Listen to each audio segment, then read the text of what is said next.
Alright, ladies and gentlemen, this is what is called the moth orchid. The moth orchid is highly valued by gardeners to put in their garden as an ornamental plant. And I'll show you why. These are long, waxy leaves that you will find all over the plant. And these are obviously used for photosynthesis to bring the energy it needs to make the flowers and their petals come alive. I'll show you those here in a minute. I'll tell you a little bit about the plant first. Now, what it does is currently it's in a pot with no drainage holes, so that might need a change. I might need to change it. Put it in a pot with more prominent draining holes, so the flowers I think might get bigger and the plant overall will be happier. You do need to make sure that these plants, all your plants, are well maintained, cared for, and they need to stay happy, healthy, so in turn you'll be able to appreciate them better and hopefully become happier yourself. That's one of the great reasons that gardeners do what they do, is to bring happiness, if not to themselves, then to others.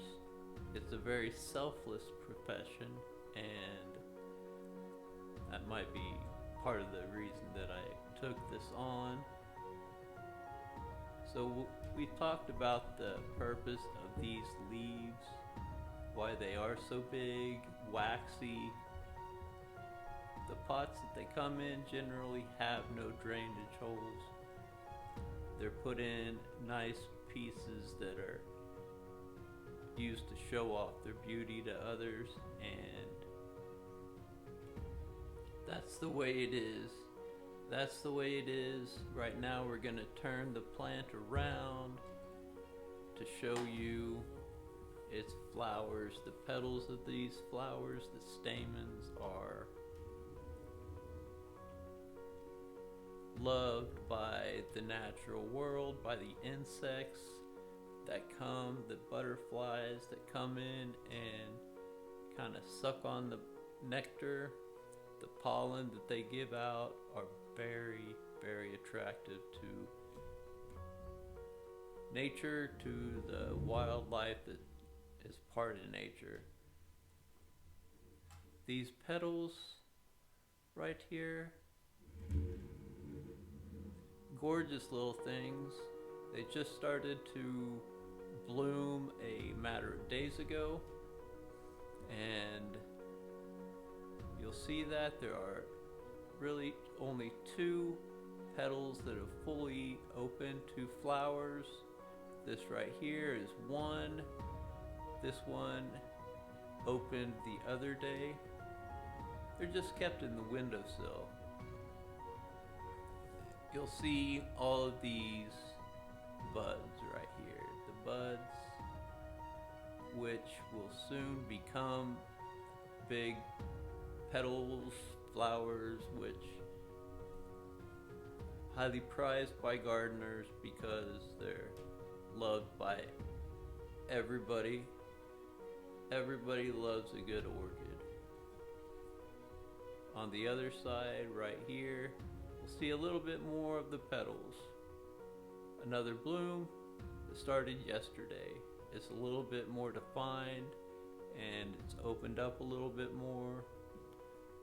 There's plenty of buds that are shown towards the end that are ripe. They will bloom within the next couple of days. And I'll show you what they look like when they happen. So that's an orchid. It's a moth orchid, and I'll be showing you more and more and more about them because I love them. It's the time of year when they start to bloom, and let me tell you about what happens to the plant during the time where it's not blooming. What I do is I cut off this branch when all of the flowers die off. There are little buds that form in the interim of the blossoms, so the orchid will continue to produce flowers for a long time. I'm not sure how long, but it happens, and I'll keep showing you its progress. But it has little tiny buds that you'll see showing up along the stem, which is very exciting. That is the moth orchid.